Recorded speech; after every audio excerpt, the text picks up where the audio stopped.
네, 오늘 바른 의로움, 바른 의로움이라는 제목으로 하나님 말씀을 전하도록 하겠습니다. 새로 뵙게 된 분 반갑습니다. 사람이요, 살다 보면 서로 의견이 다른 경우를 자주 만나게 됩니다. 의견이 다를 수밖에 없죠. 그러다 보면 다툼이 일어나기도 해요. 만약 나와 생각이 비슷한 범위 안에 있으면 다툼이 일어나지 않습니다. 그런데 서로 다른 가치관을 가지고 있기 때문에 다툼이 일어나게 됩니다. 충돌하게 되는 거죠. 이 문제를 조금 더 넓게 해서 살펴보면요. 모든 사람이 서로 다른 정의관, 무엇이 의롭다라고 여기는 게 사람마다 다르기 때문에 발생을 하게 되는 건데요. 내가 중요하게 생각하는 부분을 상대방이 소홀하게 여기가 좀 더우세요? 괜찮으세요? 상대방이 조금 소홀하게 생각하거나 어떨 때는 내가 정말 옳다고 여기는데 그 사람이 완전히 반대하는 경우 이런 일이 생깁니다. 그런데 이 부분에서 어떤 점을 잘 살펴봐야 되냐면요. 사람들이 다툼이 일어나거나 악유가 생겼을 때 어떤 사람은 반드시 옳고 어떤 사람은 반드시 그른 일을 말하고 있을 때 싸움이 생기지 않아요. 나도 옳고 너도 옳을 때 싸움이 생깁니다. 그러니까 싸움이라는 건요, 항상 상대가 서로 옳다고 여기는 데서 시작이 돼요. 예를 들면 식당에서 한 가족이 식사를 하고 있었습니다. 밥을 먹는데 어린아이가 그 가정의 어린아이가 식당에서 꽤 떠들어요. 물론 얼마나 큰 소리로 떠들었냐, 어떻게 행동했냐에 따라 다를 수 있지만 뭐 이렇게 가정을 해봅시다. 부모는요, 아이가 좀 자유롭게 행동하고 어린이는 이 정도는 그래도 할 수 있어. 아이는 그래도 좀 자유롭고 이렇게 자신이 생각하는 바를 표출하면서 지내는 게 맞아 라고 생각을 했다고 할게요. 그리고 옆에 있는 옆 테이블의 아저씨는 어린아이든 어른이든 공공장소에서는 예의를 지켜야 돼. 이렇게 생각했다고 합시다. 그래서 이 옆 테이블 아저씨가 어린이에게 말을 했어요. 얘 조금 조용히 식사를 하면 다른 사람들한테 방해가 덜 될 것 같아. 그런데 이것 때문에 이 말을 하게 되면 부모와 다툼이 일어날 수 있죠. 왜 우리 아이에게 당신이 뭐라고 하느냐. 아이가 그럴 수도 있지. 그렇게 큰 소리로 떠든 건 아니지 않냐. 라고 이야기를 하면 싸움이 시작되는 거예요. 이렇게 가치관이 달라서 생기는 거예요. 그게 잘 됐다 안 됐다는 현장에서 보고 저희도 보면 생각이 들 수 있겠지만 어쨌든 중요한 부분은 서로 무엇인가 어떤 것을 중요하게 생각하느냐가 달랐다는 말입니다. 왜 이 이야기를 드리냐면 오늘 본문도 어떤 무리 간에 서로 다른 정의관이 가지고 있었는데 그 정의관이 부딪힐 때 일어났던 일이었어요. 오늘 본문의 내용은 이렇습니다. 당시 종교 지도자들이요, 예수님을 싫어했어요. 왜냐하면 예수님이 종교 지도자들이 이전부터 그렇게 해왔던 방식들로 행동하지 않으셨고 예수님이 조금 다른 방식으로 하나님 나라의 복음을 전하시다 보니까 종교 지도자들한테는 불편한 거예요. 내가 이렇게 말했는데 예수님은 저렇게 말을 하셨거든요.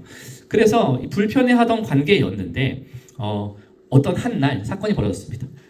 예수님께서 아침에 성전에 들어가셔서 많은 사람들을 가리키고 있었어요. 머릿속으로 그 정황을 한번 떠올려 보세요. 예수님과 예수님을 따르는 무리들이 막 이제 성전으로 들어갔어요. 그래서 예수님이 말씀을 전하시다 보니까 성전 안에 있던 많은 사람들도 유명해진 어떤 예수님이라는 분이, 예수라는 분이 오셔가지고 설교를 하니까 와서 듣기 시작한 거예요. 그래서 예수님의 추종자들과 성전에 원래 있던 무리들이 혼합돼서 한 무리를 이뤄서 예수님께 말씀을 듣고 있었습니다.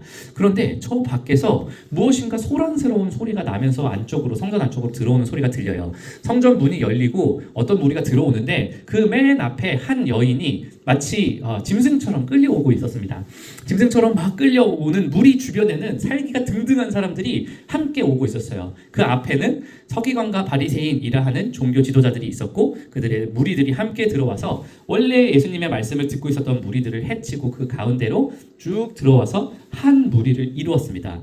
한 무리를 이루는 과정에서 이 종교 지도자들의 열심히를 냈던 분들이 이 여인을 예수님 발 앞에 다 내려놓고 이야기를 합니다. 예수님, 이 여인은요, 음행을 하다가 현장에서 적발된 여인입니다. 모세의 율법에는 이런 여인을 돌로 치라 되어 있는데 어떻게 할까요? 라고 했더니 예수님께서 바로 대답지 않으시고 잠시 몸을 고프려서 땅에 무엇을 쓰셨대요. 전 세계에 있는 모든 목사들이 궁금해하는 부분입니다. 예수님이 뭐라고 쓰셨을까? 성경이 이야기해주지 않고 있어요. 저도 예수님 만나보게 되는 그날에 좀 여쭤보려고요. 예수님 그거 뭐 쓰셨어요? 하고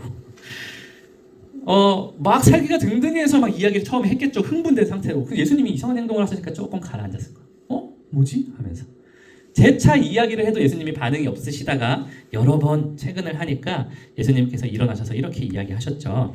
너희 중에 죄 없는 자가 먼저 돌로 쳐라.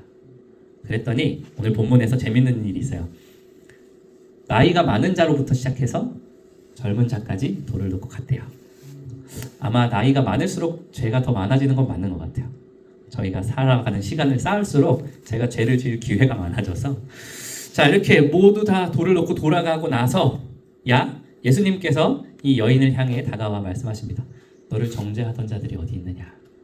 예수님이 이렇게 그 혈루증 여인 제가 설교했었잖아요. 혈루증 여인에게 하셨던 행동도 그렇고 예수님이 위로하시는 방식이요. 참 훌륭하세요. 다 됐어. 괜찮아. 이렇게 먼저 이야기하시지 않고 너를 정죄하던 자들 어디 있느냐. 나도 너를 정죄하지 않을 것이니 가서 다시는 죄를 짓지 말아라. 이 여인이 깨닫기에 충분했던 것 같아요. 자, 이게 오늘 본문 읽었던 본문의 이야기의 흐름입니다. 오늘 예수님께 왔던 종교자 지도자들은요. 방법은 좀 잘못됐지만 이 종교자 지도자들도 왜 왔냐면 그들이 가지고 있던 의로움 때문에 왔어요. 정의를 실천하기 위해서 온 거예요. 왜냐하면 예수님이 종교 지도자들이 보기에 예수님이 정의롭지 못했어요. 왜냐하면 율법에서는 안식일에 뭐 먹지 마 그랬는데 제자들이 밀을 꺾어 먹기도 했고요. 안식일에는 병자들을 고치면 안 돼요. 의사들이. 그게 유대인들의 법이었어요. 그런데 예수님은 고치셨단 말이에요. 그러니까 유대인 지도자들, 종교 지도자들이 보기에 예수님이 자꾸 뭔가 지켜진 룰을 지키지 않고 정의롭지 못하게 행동하는 거예요. 그들이 보기에. 그래서 이 사람들이 예수님을 처리해야겠다 이렇게 생각을 늘 하고 있었을 거였어요. 그런데 예수님이 앞에 이제 내쳐진 여인을 향해서 예수님이 반응하실 수 있는 건 두 가지였죠. 예수님 어떻게 할까요? 라고 물어봤잖아요. 종교지도자들이. 그럼 법을 지켜라 그러면 어떻게 했을 거예요? 돌로 쳐서 죽였을 거고 이 여인을 그래도 살려줘라 라고 이야기를 하셨다면 예수님이 율법을 정면으로 어기는 일이 됐을 거예요. 택 2밖에 없었는데 둘 다 함정이 되는 그런 상황이었어요. 어찌되었든 이 종교자 지도자들이 정의 때문에 예수님과 충돌을 하기 시작했습니다. 그런데 정황을 살펴보면 종교자 지도자들이 이 행동을 하는 것에는 약간 무리가 있어요. 왜냐하면 종교자 지도자들이 정말 정의를 실천하는 것이 목적이었으면요. 이 여인이 그 현장에서 발각된 그 당시에 현장에서 처벌하게 되어 있었어요. 그런데 그렇게 하지 않았죠. 이 여인을 굳이 데리고 왔었어요. 사람들이 정의를 실천하는 방식의 특징인데요. 사람들이 정의를 실천할 때는요. 반드시 내 정의를 반대하는 사람들을 막아서야 돼요.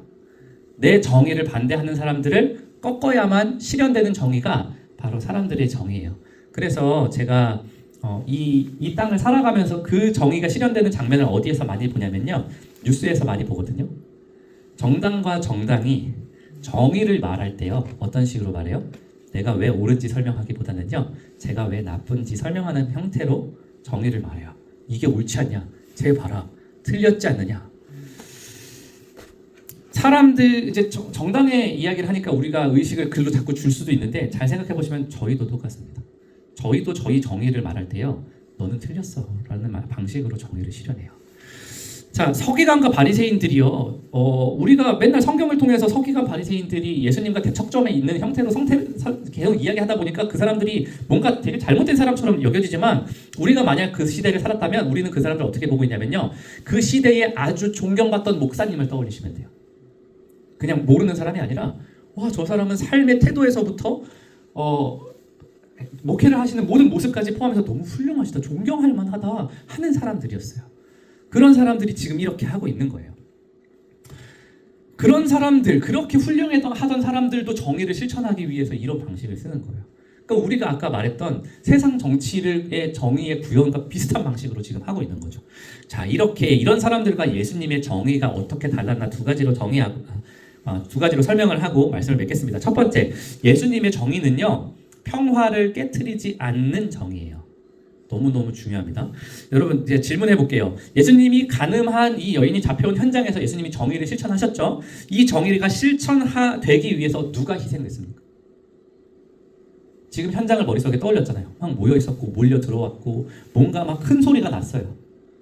그 문제가 해결됐었어야 돼요. 근데 해결이 됐습니다. 예수님이 정의를 실천하셨는데 이 정의를 실천하고 나서 상처 입은 자가 누구예요? 아무도 없었어요. 이 예수님의 말씀을 듣던 중립자였던 유대인들도 그랬고요. 돌을 들고 살기가 등등했던 사람들도 그랬어요. 바리새인과 서기관의 무리마저 그들의 정의가 훼손되지 않았어요. 그들의 정의가 잘 됐냐 잘못됐냐가 중요한 게 아니에요. 이 정의가 실천됐을 때 누군가가 상처 입고 찔렸고 찢겼냐 하는 말입니다. 정의를 실현하는 방식에 있어서 평화가 있는 것이 바로 예수님께서 정의를 실천하는 방식이에요. 우리는 정의라는 말을 듣자마자 어떤 생각이 들어요? 정의로운 편이 있고 정의롭지 않은 편이 있어요. 그래서 항상 정의가 우리가 보고 있는 히어로 영화들이 어때요? 나쁜 놈들이 있는 거잖아요. 명백하게 나쁜 놈들이 있고 너무 착한 놈들이 있는 거예요. 우리는 거기서 시원함을 느껴요. 그런데 실제로 정의의 문제는 그렇게 쉬운 일이 아닙니다. 정의의 문제가 쉬운 일이었으면 세상 사람들이 살아가면서 싸우지를 않을 거예요. 음행하다 잡혀온 여인을 데리고 와서 땅바닥에 내팽겨치고 나서 살기가 등등해서 어쩔 거냐고, 이 사람 어쩔 거냐고 말하는 이 상황을 어떻게 이렇게 해결할 수 있겠어요? 우리의 정의에 대해서 다시 한번 잘 생각해 봐야 됩니다. 만약 내가 다른 사람들보다 이게 옳아 라는 말을 더 자주 하는 사람이라면 내 정의가 누군가를 공격하고 있지 않은지 생각해 보십시오. 만약 그 지혜가 나한테 당장 없다면 내가 하고 싶은 말을 먼저 뱉지 말고 골방에 들어가서 기도를 하시고 어떻게 하면 될까요? 저게 너무 옳지 않아 보이는데 내가 어떻게 정의를 실천하면 될까요, 예수님? 하고 물어보십시오. 첫 번째 특징은 예수님의 정의가 평화를 수호하는 방식이었다는 거고요. 두 번째입니다. 두 번째 예수님의 정의의 특징은요, 구원에 이르게 하는 특징이었어요. 예수님의 정의 구현은 항상 구원에 도착하게 만드는 정의 구현이었습니다. 이 본문뿐만이 아니고 예수님이 정의를 구현했던 모든 방식이 다 그랬어요. 예를 들면 예수님이 성전에 계실 때 어떤 사람들이 와서 동전 하나를 보여주면서 로마의 세금을 내는 게 옳으냐? 그랬더니 예수님께서 하나님의 것은 하나님께, 가이사의 것은 가이사에게. 예수님이 정의를 실천을 할 때 그 정의 구현은 예수님께서 이 구원을 이루신 이 어떤 사건에서요, 누가 구원을 받았는지 그럼 생각을 해봅시다. 누가 구원을 받았습니까? 가장 먼저는 여인이 구원을 받았죠. 여인은 죽을 수밖에 없었어요. 여인은 사실 이 정황 때문에 조금 시간을 더 부여받은 거예요. 원래 현장에서 죽었을 거거든요. 그런데 예수님 앞에 나와서도 살 수 있을 거라는 희망을 가질 수 있는 사람은 아니었어요. 그냥 처분이 내려지면 그걸 당할 수밖에 없는 입장이에요. 그런데 이 여인이 살아서 돌아갔죠. 구원을 받았는데 사실 이 사건에서 정말 극적으로 구원을 받은 또 다른 무리가 있어요. 바로 그 손에 돌을 들고 있던 무리가 구원을 받은 거예요. 여러분, 그 돌을 들고 있었던 사람들의 무리의 특성을 잘 생각을 해보면 어떤 사람들이냐면요, 이 서기관과 바리새인들을 따르던 무리예요. 이 따르던 무리들은 모두가 다 동일한 온도로 따르던 사람들이 아니었을 거예요. 그 정당에 내가 당원이야 라는 소속은 가졌지만 지금 이 사건이 별로 마음에 들지 않았던 사람들도 있었을 거라고요. 근데 그 사람들이 어떻게 행동을 할 수밖에 없었어요.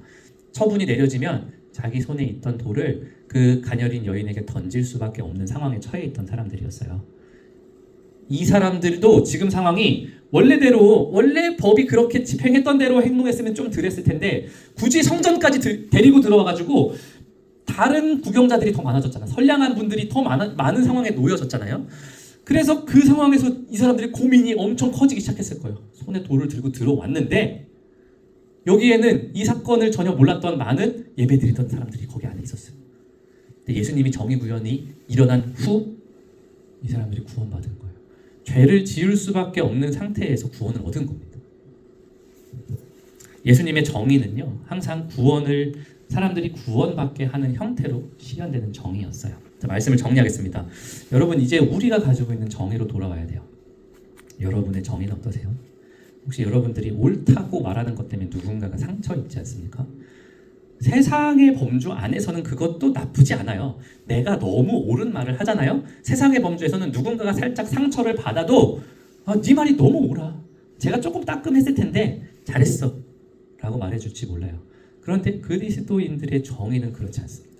그리스도인들의 정의는 반드시 누군가를 상처 입히지 않는 형태로 해야 되는데 이게 어려워요. 우리의 지혜로 안 됩니다. 저는 이런 사건들을 놓고 아까 전에 세금 사건도요. 예수님은 두 가지밖에 대답할 수 없었어요. 세금 내 할 수 있고 세금 내지 마 할 수 있었어요. 그런데 그 사건을 딱 한마디로 딱 끝내셨거든요. 이런 지혜는 제가 성경을 보면서 늘 생각하는 거지만 이거는 너무 훌륭한 사람의 지혜가 아니라 신적인 지혜입니다. 우리가 할 수 있는 범주가 아니에요. 그것도 그렇게 어떤 상황에 딱 처해 있을 때 당황하게 됐을 때 나올 수 있는 건 더더욱 아니에요. 그래서 그리스도인들이 품어야 하는 것이 예수님과 동행하며 살면서 지혜를 얻는 형태로 행동을 하는 방향으로 나아가야 하는 겁니다. 여러분이 정의를 실천할 때 과연 평화롭습니까? 여기 안에서도 있을 수 있어요.